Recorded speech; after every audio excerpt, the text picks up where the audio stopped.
Hey everyone, this episode of Around the Horns is brought to you by Pint House. The newest addition to the Pint House family, Pint House Brewing offers a truly unique setting to host an unforgettable private event or party. Pint House Brewing, located at East Benoit Boulevard, is a 29,000 square foot building that features a tap room with a picturesque brew house backdrop, a nice, airy 5,000 square foot covered patio, and a private brewer's loft that intertwines with the brewery itself. The Brewer's Loft boasts its own bar and seating area that provides great views of the brewery and the tap room. Book your private event or party today using the link in the description. All right, hello and welcome to Around the Horns, the show where we are talking everything Texas baseball. I'm Aaron. I am here with my co-host Zach. Zach, I'm not gonna lie, I really wanted to do this show solo. I guess I should have just waited for you to spike your laptop to the backstop. I guess that would have been the best way for me to approach it. I knew you were gonna join, but it is what it is. How are you doing? Doing well. Man, the jokes write themselves. We have streakers. Funny enough, I don't know if you saw, he is on the A&M cross country team. No wonder they couldn't catch him. Didn't catch him. But yeah, what a statement. Pierce said he had never seen that before. He may have suggested it was Schlossnagel's neighbor. Just what a evening that we had on Tuesday night. I mean, we've got a lot to talk about on the show. We are going to hit the A&M game pretty hard. We're going to talk about that. The win on Tuesday night. We're going to talk about the 15-game win streak overall, which included the sweep of Texas Tech over the weekend. Then eventually we will get into a preview of Oklahoma State as Texas heads to Stillwater before hitting on our usual around the country shenanigans. But man, Zach, I mean, yeah, you hit on the shenanigans there. The streaker was pretty incredible. I mean, there was a lot going on there. I love the part where he jumps the fence and just does the Ron Burgundy. Like, I immediately regret this decision when he sees the cop with the taser and just lays on the ground, puts his hand behind his back. He's like, just take me away. Like, I'm done. I gave it all I could. Yeah. Yeah, no, I mean, you're always going to get some kind of antics with when Texas and A&M match up, but I don't think I've ever seen a cross country kid streak across the baseball field. That's a first. So that was fun. Yeah, I mean, he was wearing a Darth Maul mask. He had a sign. It was great stuff, man. So Texas, of course, did beat Texas A&M 5-2 on Tuesday night. It was Texas's first win over the Aggies since 2008, and I believe they said in the broadcast, first win in College Station since 2011. What made this win impressive, man? They did it despite. I mean, I would say they could have played a lot better, and they still went on the road and beat a good team. They left 15 runners on base. Zane Morehouse had some issues throwing strikes there at the end, but he responded really well. Was able to get the save. Defensively, there were a lot of really spectacular plays. Like, I think of Jared Thomas making a jumping play down the line. I think of a really good relay between Dylan Campbell and Mitchell Daly to getting out at third. But there were also some bad errors that the pitching staff had to work around, and they were able to do so. But I was just really impressed by the fact that they went on the road, a hostile environment, and didn't even play their best game, and it was still enough to beat A&M in at the ice cream factory. Yeah, if you would have told me that Texas went in and made 3 errors, I'd say, oh, early season they lost the game. If you told me that they had 15 hits on the night, I'd be like, oh, they blew them out. And really, realistically, it was somewhere in between, right? They left a lot of guys on base. They had the bases loaded twice, and I think they only got 1 run out of it. Jack didn't have the cleanest night at second base. The ball hit Porter right in the glove. Those things happen. You take your eye off, you're getting ready for the throw, whatever. Jared Thomas had a bit of a miss out in first base, but he also, to your point, he made a really good leaping catch and snag of a ball to get an out, which that run probably would have scored to tie the game up. That laser that DC threw to Mitch, and Mitch then completed a perfect relay. That was massive. That was game turning events right there. And so, yeah, it wasn't the cleanest game, but I think Texas can walk away with a lot of positives. Morehouse, as you said, he got in trouble. Could not locate his pitches at all. I mean, he dotted 3 95-mile-an-hour fastballs on the inside corner. I mean, they were close, and you could see they were close because the nerds were immediately looking at the laptops, go, wait, where was that at? Which was, for the record, hilarious watching the nerds' reactions throughout the game. But he got out of it. And that's a big learning moment for Zane Morehouse, because in those high leverage situations in the past, he may not have gotten out of it. But yeah, I thought, overall Texas did really well on the mound to keep the A&M hitters off balance. It was a really good night on the mound. I mean, LBJ, he was a little wild, but overall, you look at it, 3 innings, 1 run. You're going to take that. He wasn't ever going to go 5 or 6 innings in that game. They didn't want him to throw that many pitches. They want him to be available this weekend against Oklahoma State. And then you've got David Shaw bridging the gap. Heston Toll, they did a really good job, and that got the ball to Lucas Gordon. We can talk about using Gordon here in a second, and then of course Zane Morehouse. I think it was there in the 8th inning. He's throwing some balls. They start doing the ball 6, ball 7. They're really into it. It was a packed house, obviously, really cool environment, and they were letting him have it with the ball 7 chant. And Morehouse in a 2-0 count. I mean, he responds and throws 3 just incredible sliders back to back to back to get the strikeout to end the inning. You see Zane walk off the mound with a little smirk on his face, with the confidence. And I mean, that was just a really great moment to see. Those are the moments that, for a guy that is now the closer, that will just give you so much confidence, being able to do that in a hostile environment. I mean, it's not going to get any more hostile than that, just when all those hooligans are out there, counting to 7, which is always good to see out there in College Station. But yeah, man, you hit on it. You want to hit the Lucas Gordon stuff briefly, because he was really good in 1 inning of work. And go ahead and tell people why they should not be concerned about using Lucas Gordon on a Tuesday. It's a Tuesday, so it's his bullpen day, right? He threw 15 pitches, 1 inning. He got 2 strikeouts. This is, if he had gone 25, 30 pitches, then you start to worry, well, do they need to move him back to Saturday this week, on the weekend? But this is nothing that he's not going to be doing in a bullpen session. I mean, he's going to be throwing hard. He's going to be keeping that arm loose. He's going to be working on things. And he really didn't go fastball heavy. And so I don't think he even really exerted himself necessarily in terms of those 15 pitches. He threw a couple sliders. He threw really good changeups. So if anything else, that's more of a tune-up than anything. And it gives him a lot of confidence going into Friday night. So yeah, it's different. You don't see that very often. Texas did the same thing last year, though. A&M, if they had gotten the lead, they said they were going to use their Friday night guy, Detmer, who's not been good. So, the opposite's true. Like, they were not able to get their guy in to do a little work to get prepped for this weekend against Ole Miss. So, yeah, I don't think anyone should freak out about Lucas being used there at all. And I mean, it was a really important game, not just from the standpoint of it being a rivalry game versus Texas A&M. Texas hasn't beaten A&M in 5 years or so. So you obviously want to do that. That helps with recruiting. That the fans obviously love it. It means a ton to the players. But that win last night moved Texas. It's still early in the season, but Texas went from number 24 RPI to number 14. I mean, it was a very important game that both teams really wanted to win. So it couldn't have worked out any better with how it went for Gordon. I mean, he gets in, throws 15 pitches. You combine that with his warm-up pitches on the mound and the bullpen, you land right around what he would have thrown on a normal Tuesday in a bullpen session. Of course, he got a little more adrenaline, but I'm sure he'll be fine. I wouldn't use this as an excuse or a reason going forward if anything does happen, but Gordon was clean, man. The slider looked good. He looked great. On offense, it continues to be those lefties at the top of the order that really stand out to me. Peyton Powell reached base 5 times last night. And then Porter Brown, who won Big 12 Conference Player of the Week, we're going to talk about him when we talk about the Texas Tech series. He gets the big double in the first inning that gives Texas the lead that, they never let the lead go.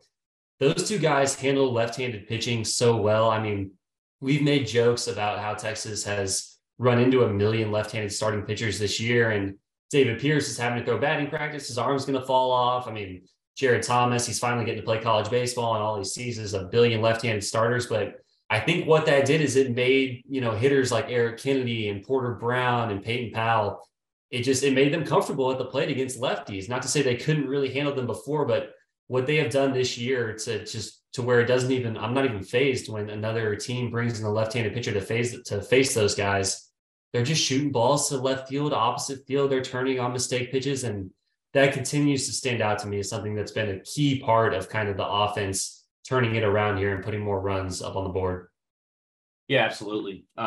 If you look at even the younger guys like Rylan Galvan, I mean, he was robbed of a double to right field. He was putting the ball in contact. Jared Thomas had 2 hits on the night. You look at these younger guys, they're continuing to get at-bats. They're continuing to grinding and making small adjustments, which makes it a pretty dangerous lineup throughout. I mean, even on a night with Jack O'Dowd, who's been on a pretty good heater for a bit, goes 0 for 5. And, I think Daly, 1 for 4. It didn't matter because at the top of the lineup, you had action. At the bottom of the lineup, you had guys turning it over. And so they were getting the EK. When EK gets 6 at-bats in a game, that you're doing a good job of turning the top over. And so that's really vital for this team. Get on base, however, put on a little. They didn't do as much or a hit and run last night. They did try a couple steals. But David Pierce has talked about it, be multiple and take what they're going to give you. And that's really what they continue to do. They continue just to take what the pitchers are giving them. So yeah, I was really impressed with the batters at the top of the lineup. DC had a really good night. Powell had a good night. EK was 4 for 6. Garrett Gilmet gets a big hit, and he also gets hit. He stays in there and, wears a slider on the shoulder to drive in a run. Like that's the things of team continuity right there. You're not diving for pitches outside of the zone. I didn't think their pitching was all that bad. They used 8 guys on the night, but if you look at their stuff, it wasn't terrible. It was just that they got the quick hook because Texas they're on a 15-game heater. Like they're locked in right now. Like there's not a lot you can do at times. So.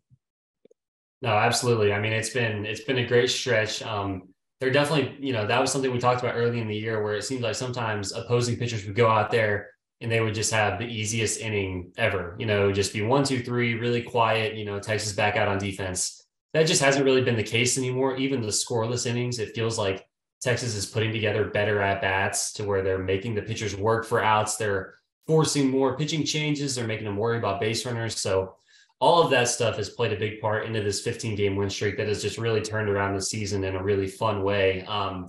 I feel like we hit on most of the baseball stuff there from that game. We can bring up anything else, but we did want to talk a little bit about the shenanigans that happened in the middle of the game, which is something you rarely see. So just to set the scene a little bit, LBJ had thrown a couple, he was having a little bit of an issue commanding the splitter there from time to time. He had thrown 2 wild pitches in the game.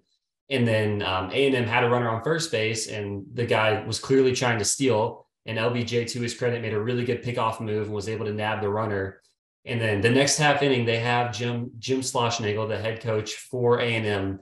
They have him on the little mid-game TV interview that's very short. Usually you just get in and out, give your very, PR-friendly answers, and then get back to coaching the game.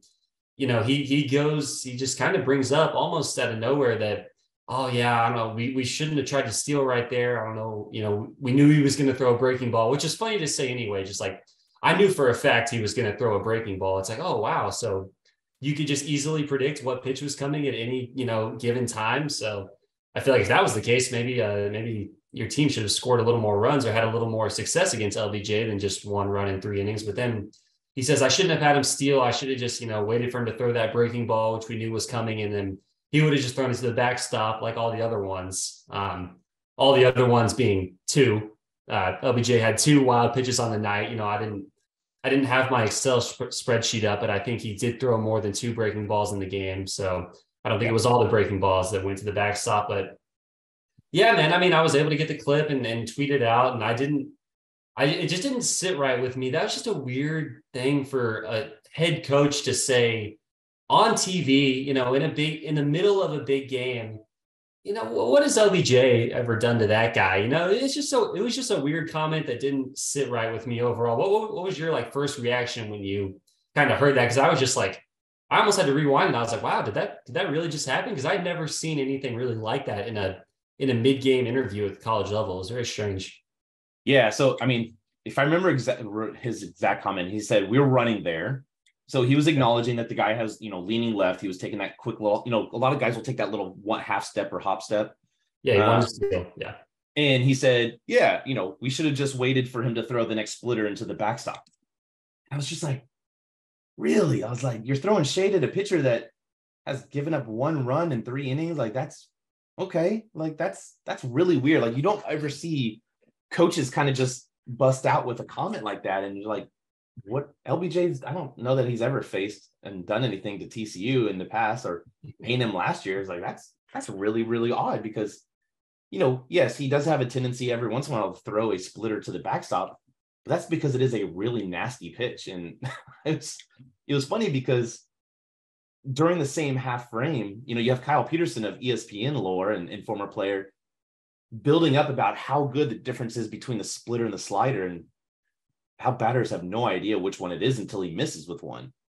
And then you have him like kind of smirking and making jokes about it. It was really weird. And, I talked to a number of people last night during the game and after the game, and they were all very surprised, I think would be the general consensus about like the fact that he said that, especially when you pair that with the next half frame where Pierce comes up, first thing that he says out of his mouth, man, this guy Sexton's doing a really good job against our hitters, keeping them off balance. He's just throwing sliders that we can't hit. It's like, okay, like that's your normal midweek comment. And that's just, it was funny. Yeah, it was right after that Sexton, he came in and did a really good job to get out of the bases loaded jam. And, that's what Pierce said. He said, credit to him. He made some really good pitches and got out of a jam there. And it was really funny to see that juxtapose because it was almost like in half inning or an inning after Schlossnagel had made the comment about LBJ. But yeah, I mean, I guess I don't have too much more to add. It seems weird for a college coach with that much experience that's had a lot of success and is, had a lot of success at TCU, A&M, made it to Omaha last year. He's a good college coach. It's just weird for him to kind of make that comment about an opposing team's player in the middle of the game. Not something you see too often, but when you're wearing the A&M jersey across the front of your chest, I guess you never really know what's going to happen there. I mean, you have anything else you want to hit on there before we talk a little bit about the Texas Tech series? The other funny thing is you mentioned the jersey and a lot of folks notice this. Even the SEC network like tweeted out that like, hey, these are the jerseys that you want to see, and it's Texas and Texas A&M. The problem is it says Texas as big across the A&M jersey and like the little bitty like size 4 font Aggies underneath, and so everyone's like, wait, you're not Texas though, you're Texas A&M. Where's the A&M? Like, stop trying to be a team you're not. It was pretty hilarious all the way around. Like, a lot of jokes write themselves, but all those things kind of combine just to make it a fun series and rivalry. So yeah. Oh, I mean, talk about the joke writing itself. I mean, after the whole interview thing had happened, when the streaker ran on the field, the words from the play-by-play announcer were, "Oh, and now we've got some idiot on the field." And he was, of course, talking about the streaker. But right when he said it, the camera just happened to cut to Jim Schlossnagel standing out of the dugout. And it was like just the irony. I mean, I'm not calling the guy an idiot, neither was the ESPN broadcast crew. It was a very funny coincidence that, paired itself with what had happened earlier in the game with the interview. And it was just like, yeah. And I'm just having a great time. I was just it was a good night of watching Texas baseball on Tuesday night, that's for sure. But for sure. Man, that hasn't been the only big win lately. Texas picked up 3 huge wins over the weekend against Texas Tech to start Big 12 play 3-0. You go to the top of the standings, you will find the Texas Longhorns and their 15-game win streak and their new and improved record overall. Man, I mean, just the big picture takeaway is the vibes with that team are just so good. They were great after the win Friday. I mean, of course, you get 2 walk-off wins and just really dramatic games against a rival. Those games were heated, as you would expect, between Texas and Texas Tech. I mean, we talked about the Gavin Cash aspect before the week. He had a really good series like we expected. He had huge hits in all 3 games. That wasn't too much of a surprise. He's just a really good hitter. But, man, I mean, we talked about Friday first. Porter Brown with a huge homer in the 6th inning after Gavin Cash had given Tech the lead. It was a great thing to see. At Porter Brown, he had a big home run the Friday night series against Indiana. And I just asked him after the game, I was like, man, what is it about you and Friday nights at the dish just hitting these big homers? And, he didn't really, he didn't know. He's like, look, man, I'm just up here, whacking baseballs over the fence. I don't know what you want me to say. But it was really cool to see, man. I mean, that was a really good game. I mean, what stood out to you about Friday and then just any big picture stuff you want to add there? Yeah, before the season, everyone talked about the transfer market and who Texas lost. I think you really have to turn the narrative around who Texas got. I mean, yes, you look at Garrett Guillemette at behind the plate. some of the rankings don't have him quite as high as I probably would. There was talk about him being noisy receiver and all that. He's found his groove. He's made some adjustments with his swing, and defensively he's been really solid. And offensively he's kind of busted out as of late. He provides the daily double, right? So it's then you look at a guy like Porter Brown, and oh gosh, Big 12 Player of the Week, and he just continues to come through in big ways for Texas, whether it's game-winning hits or if it's big momentum shifts. Yeah, there's going to be the occasional lapse in defense, but for his hitting right now, you absolutely take that. And so, it's Porter Brown is probably one of the nicest guys you're going to meet and talk to. Like he's an absolute sweetheart. His parents are sweethearts. I got to meet them during the Texas Tech series out in left field. But yeah, I mean, he's just a guy that shows up willing to do whatever it takes to win. He doesn't care if he's the guy that gets the attention. I think it was Danny Davis from the Awesome American Statesman joked with him. He's like, hey, if you don't continue to do big things, you don't have to continue talking to the media. And of course he went, like 1 for 4 the next day or whatever it was. But, that kind of guy, right? Like he's not there for the spotlight. He's there for the team. And that's huge. He's a glue guy for this team. Yeah, no, I mean, he's been incredible. Just the transfer portal stuff is really important to talk about, because the general sentiment coming into the year was just a lot of disappointment with the Texas roster surrounding the transfer portal. And that wasn't because of the guys they brought in. That was because of the guys they didn't bring in. I mean, there was talks with Texas and Paul Skeens. That obviously doesn't work out. People were hoping for Maui Ahuna. He ends up in Tennessee. I mean, you got Jerron Watts-Brown. He ends up going to Oklahoma State. People are like, why did he end up in Stillwater? Why didn't he end up in Austin? But yeah, when you get past the fact that, Texas didn't land some of those big fish, and you just look at the guys that they brought in, where would they be this year without Porter Brown and Garrett Guillemette and Charlie Hurley and David Schott in the bullpen? I mean, those 4 guys really stand out as guys that have just been huge and really big moments for this team. And yeah, I mean, just the narrative around the transfer portal class for this year, it needs to flip, because it would have been really fun to have, Skeens and Brown and Ahuna, but, Texas did a great job of getting who they were able to get and getting the absolute most out of those guys. And credit to those guys, man. It's not always easy to just completely pack it up, go to a new school, move to a new place. You got to meet a whole new group of teammates. You got new coaching staff. Maybe they want to do different stuff with your swings or with your pitches. And all 4 of those guys, man, they've just been pretty much absolute studs this year. So definitely shout out to the coaching staff for the work they did in the portal. And then those guys were just coming in and immediately making it happen, because I don't know where this team would be without those 4 guys. And of course you can say that about any team with 4 of their, key players, but it's been really fun to see. But I mean, yeah, you talked about it Saturday, Porter Brown, Texas, they blow the lead in the 9th, and Texas Tech is able to rally back and tie it up, but it just didn't last long, because it was just kind of the one-man show there in the 9th. Porter Brown comes up, hits the double to left field, which he's just been doing a tremendous job going to left field lately. And then he is balked over to third, and then immediately scores on the wild pitch, which is slight revenge from the walk-off steal of home last year in Lubbock. That was my first thought as I saw Porter Brown score on the wild pitch there. But yeah, man, the players are going crazy, and it's more good vibes at the dish. It's been a lot of good vibes at the dish, and it was really good to see them take it, to College Station. Yeah, and then on Sunday, the little foreshadowing, Texas walks it off again. They knew they were in a good place, though. You were talking to Garrett Guillemette after the game, and he's like, yeah, we were loose in the clubhouse. I was playing the music. He was the DJ that day. Go figure. He said that, David Pierce had a lot of energy, and he was real loose. And he goes, when Pierce is loose, we know we're in a good spot. I was like, well, that's good, because you don't really see Pierce cut it loose a lot. So that's, that's fun to hear. But yeah, they're having fun. And then, yeah, you mentioned Sunday went kind of on script as Saturday night, where they come in and Texas gets the early lead. And I think it was 5-1 going into the 5th inning at one point. Maybe it's 5-2, but either way, they build up a good lead, and then they have a mini implosion in the 8th inning. They give up 4 runs. So Tech draws within 1, and you're like, okay, this is getting a little nervy. Like, can they really pull off the sweep? It's a big moment in the season, because getting a sweep in the Big 12 is not easy. I looked, and the last time that Texas swept Texas Tech was 2007. So it's not something that happens in every day. Then they give up the run in the ninth and you tie it up and you're like, okay, like what are we going to do? And Garrett said, look, we went to the dugout and we said, who's got the bat? I've got the bat. Good. It's me. We're finishing this thing. And they had that killer instinct. He came up to the plate and it was a 2-0 count and just destroyed a moonshot to left field. And,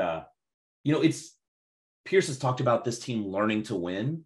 I think the learning is near complete. I mean, they've experienced the highs, they've experienced the lows, the uglies, the pretty much everything in between at this point. And they figured it out. Like they're just on a roll. And that's why you continue to see them on this 15-game heater.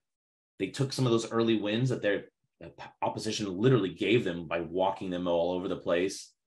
And they built up that confidence and that mentality of no matter what, we can do this. So yeah, no, I mean, it definitely seems like they've turned a corner, and that's not to say that, they're going to go undefeated the rest of the year. There's never going to be another error, but just from a experience and, just learning about college baseball and going through it all, like you said, they've been through a lot of ups and downs, that doesn't feel like a concern anymore. Now it just feels like an execution, X's and O's kind of standpoint from here, where I'm not worried about, any of the other outside stuff with this team. They've proven that they're mentally tough and they can make the plays when they needed to. They can make the pitches when they needed to. You talk about that top of the ninth on Sunday, when Gavin Cash comes up with 2 outs and gets the clutch hit off of Ace Whitehead. He pulls it down the field. He pulls it down the right field line. And DC, man, he pretty much saved the game right there. He hustled over, slid, cut the ball off, and quickly got it back into the infield where the runner was not able to score from first base on the play where the runner on first would score a lot of the times, but DC was able to hustle over there, make a huge play. And then, I mean, man, that's at the stage for Guillemette. I mean, talk about a no doubter. I mean, he hit the ball and there was not even a speck of doubt whether it was gone. I was just watching. I was like, is that going to hit the back wall in the bullpen or is that going to completely clear the left field ball? Oh, okay. It completely cleared the left field bullpen. Yeah. I mean, that was the only question because that was about as no doubter, as it gets as far as walk-off homers are concerned. Yeah, I mean, you could tell it was gone from the pitcher and the left field reaction. The pitcher doesn't even turn around. He just starts walking to the dugout. The left fielder looks and goes, "Oh, that's nice." No courtesy jog at all. Like it was crushed. But yeah, it was fun to see the team get to celebrate that and have that level of success to start Big 12 because Big 12 is a grind. I mean, it's a meat grinder. It will wear you down. And if you start 1-2 or you start, you go 0-3, like that's tough to come back from. We saw that last season when Texas started 1-2 in Big 12. They just never got it really going in Big 12 play. And that's not to say that every weekend's going to be easy, as you mentioned. Like the Big 12 is a grinder. K-State swept OU. Okay, OU just beat the heck out of TCU. Like what's going on here? So yeah, every weekend it's going to be a bloodbath for sure. Yeah, I mean, you talk about it being a grind, and you've got Texas Tech that hops on the bus and goes from Lubbock to Austin, loses a late lead Friday, gets walked off on Saturday, walked off on Sunday, hops on a bus, goes back to Lubbock, waits a day, hops on another bus, drives to New Mexico, and then loses on a walk-off home run in New Mexico on Tuesday night. I mean, I'm sure they'll turn them around and they'll continue to win their home games, but that's just a rough stretch, man. I almost feel for those guys just because I know how long those bus rides are after a loss like that. And it is not fun to lose in dramatic fashion and then get on a bus for 7-8 hours. I can speak from experience. That is just not good. Like, yeah. Oof. Yeah. So, I mean, I feel for those guys a little bit, but yeah, I mean, it was a great weekend. It was a great midweek against, anytime you win 4 games in 4 days against, or 4 games in 5 days, I guess, against Texas Tech and A&M. I mean, the vibes are good, Yeah, you're doing good things. But yeah, let's move on here. Now Texas is headed to Stillwater to take on the Oklahoma State Cowboys. And Zach, I will let you take it from there. What are we going to see? Yeah, I mean, in general, you have to think about this as just another massive opportunity. I'm sure Pierce will say the same thing to the boys, but you've got to put that 15-0 streak out of your mind. I mean, this is a complete reset. You're back into the conference grind against what arguably I would say is probably the best team in the Big 12 at the moment. Some might say Texas is, it's all up there, right? But this is a massive series. And just like A&M was a big game, not just from a rivalry standpoint, but an RPI standpoint. This is the last game of the season that you're going to get a top 25 RPI team. Now, TCU could raise up, or, even West Virginia could rise up in the RPI, but from an RPI standpoint, this is the last huge series for RPI.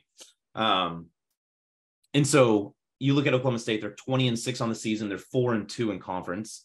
So they've played 2 series. They had the opening series against Texas Tech at Tech, where it legitimately could have gone either way. I mean, Friday night, it was a battle of the bullpens. They were up 7-1, ended up giving a walk-off to Gavin Cash, the Texas transfer, and then they lost the series, right? Then they go back and sweep Baylor over this past weekend. The thing that kind of confuses me about Oklahoma State is they have some real clunkers of games in there. Like, Texas has played some ugly games, but never just completely, you never felt like they were really out of the game.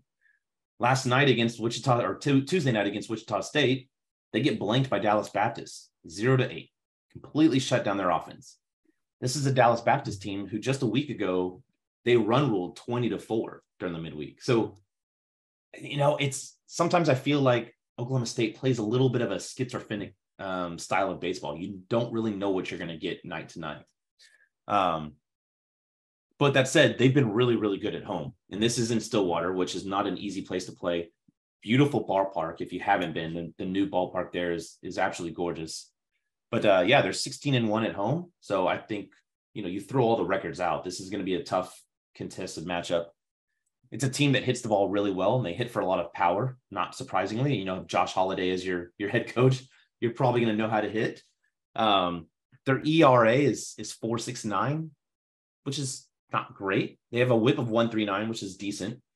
Their fielding is 9.79, so they, they'll boot the ball every once in a while, but it's not out of the realm of they're a bad defensive team by any means. But they're hitting 314 on the season with 50 home runs. So, like I said, they get on base and they know how to hit for power. They're not as much of a stealing team, but when they do steal, they're usually safe. They're 22 of 26, so not terrible. Offensively, they've got a lot of weapons there. Freshman of the year could go very well to Nolan Schubart. He's hitting 402 with 8 home runs on the year. He's got a 1.3 OPS. That's not bad for a freshman. Yeah. And you got Chase Atkinson. He's hitting 356. Carson Binge, I'm assuming 354. He's got a OPS over 1. We all are familiar with Rock Riggio, the superstar second baseman. He's hitting 330 on the season, but his OPS is 1.2. And he's got 8 homers. So he's found a little more power this season than he did last. And then David Mindham, who's been around for a while, he's hit 8 homers. He's hitting 327 with an OPS over 1. And then the superstar, the Shotani of Stillwater, Nolan McLean, he's hitting 298, but he's got 7 home runs and a 1 OPS. So, you look at the top of their lineup and they're very solid with power all the way throughout. And so that's going to play. I mean, they're going to hit the ball, and the Texas pitchers cannot leave it up and just let them batter. So what do you see from the pitching side of the house? Yeah, I mean, I would quickly add to that, to the offense. I mean, not only where, if you leave pitches up, they'll make you pay.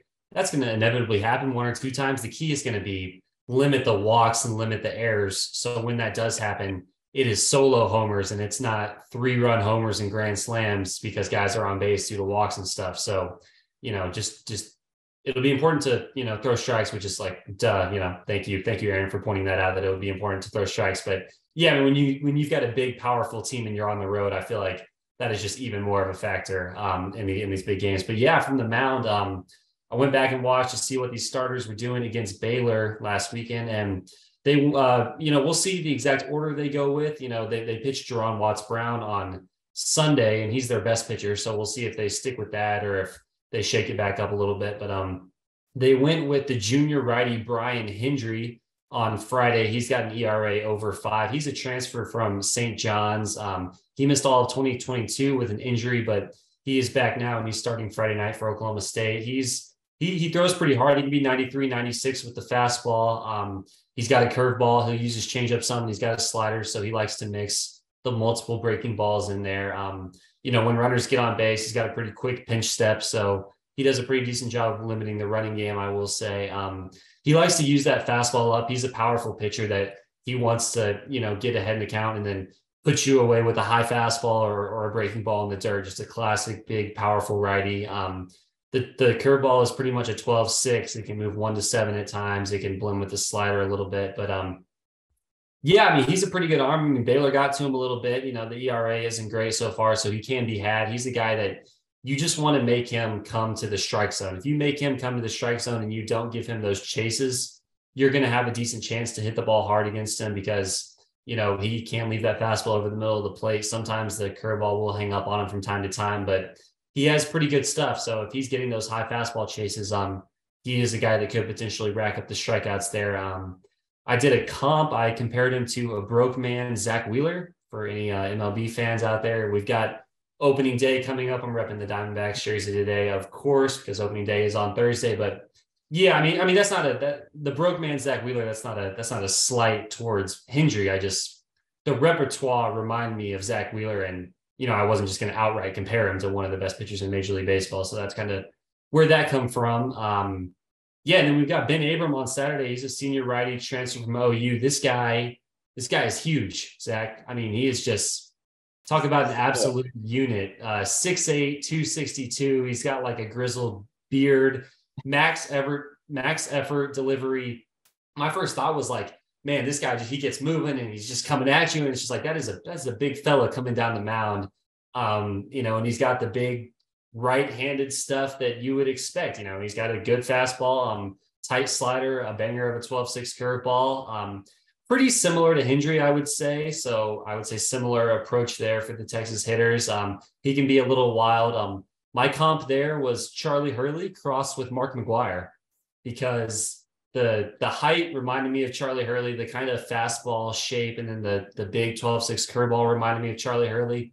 But then just from like a physical standpoint, he looks like he's like Charlie Hurley, like on steroids, which is where the Mark McGwire part comes in. Not that he's like better than Charlie Hurley, just that from a physicality standpoint, it's like, what if Charlie Hurley got addicted to steroids by accident and hit 85 home runs in a Major League Baseball season? That would be Ben Abram. And then Sunday, man, you've got Jerron Watts-Brown, like we talked about earlier, the big fish from the transfer portal, the sophomore right-handed pitcher. He is coming off a crisp 103 pitch outing with 13 strikeouts against the Baylor Bears on Sunday. He's a guy that's going to be picked highly in the draft whenever he does end up in the draft. He's got a 2.97 ERA. He's already got 2 games with 13 strikeouts. He'll live with that fastball in the low to mid 90s. He'll sink it into righties. He can get pretty good movement on it, and then he'll throw that slider up there. I would kind of think Tristan Stevens, but like with a little more pro ball upside, if that makes sense. Just pretty electric stuff there from Brown. So it'll be quite the show on Sunday if we get, Brown versus LBJ or Brown versus Charlie Hurley. That will definitely be fun to see for a few innings, because yeah, I mean, these it'll be 3 righties for a change. So that's pretty interesting. Just as we talk about the Texas lefties being able to handle the lefties really well. But yeah, that's what I saw. You have anything you want to add? I feel like I've been talking for a while. Yeah, no, on Jerron Watts-Brown, he got moved to the Sunday. He had been their Friday night guy.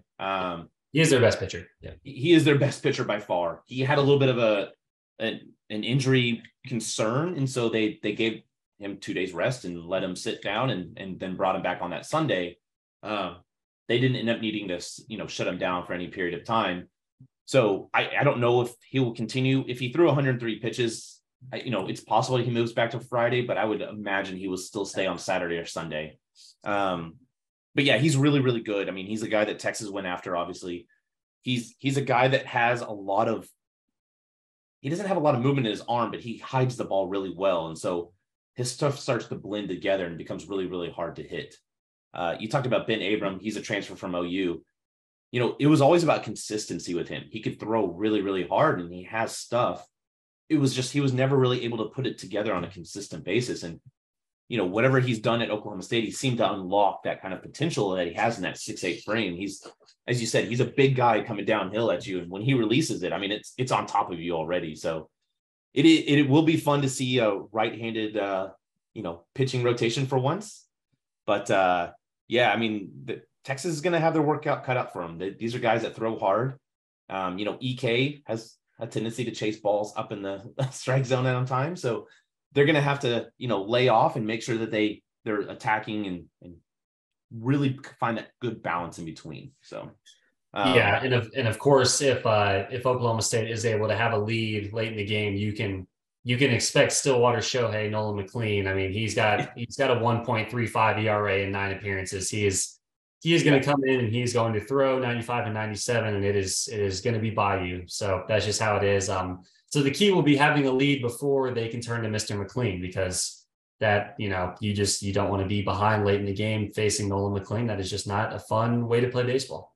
Yeah, I mean, David Pierce joked in the preseason or before the season started that he's a grown man. There's no reason that he's playing in the Big 12 right now. He should be playing up in the majors. So, yeah, you definitely don't want to see him.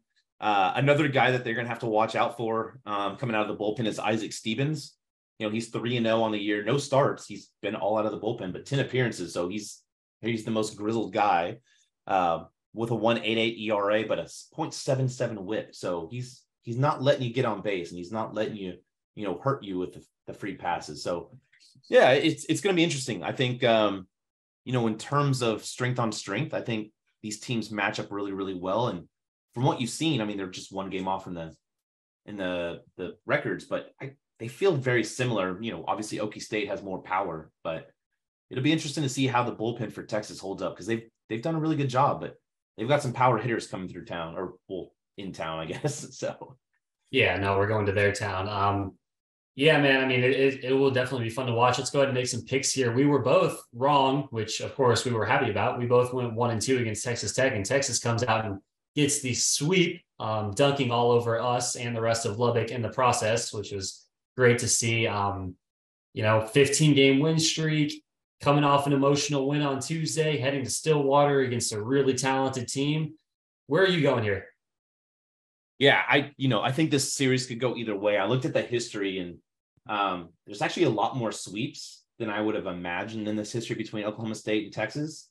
I think Texas has a little bit of payback in mind after what happened last year in Austin.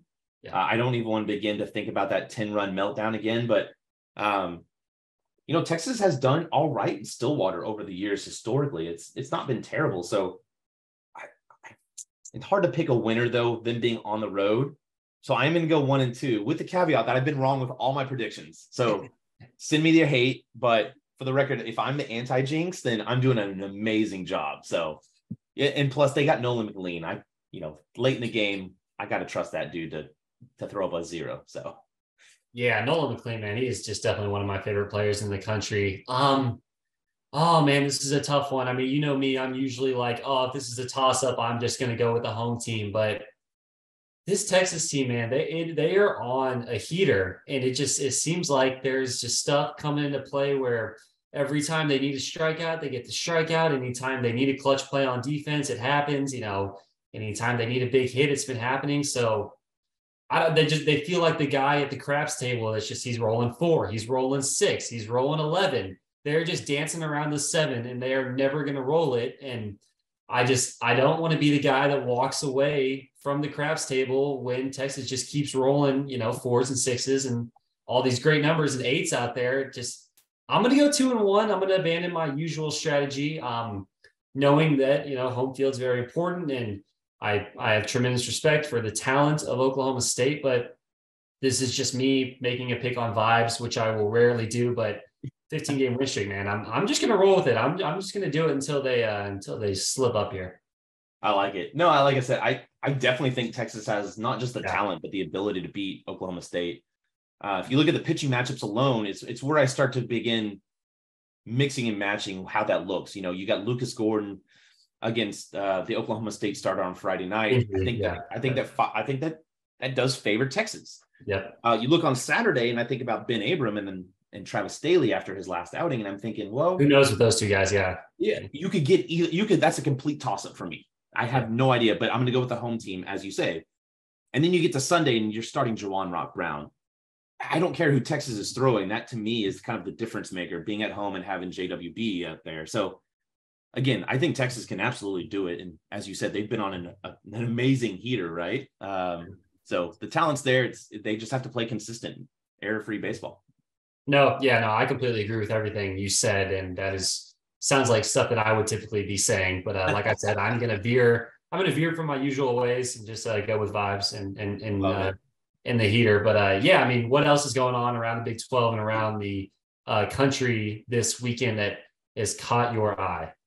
Yeah, so if you look at the Big 12 rankings, what do we have here? We got Texas on top at 3-0. Oklahoma State and K-State and TCU are all at 4-2. Then you have Texas Tech and OU and Baylor all at 2-4, and then KU is dragging the rear as usual at 0-3. West Virginia has yet to play a conference game. That their first one's actually this weekend.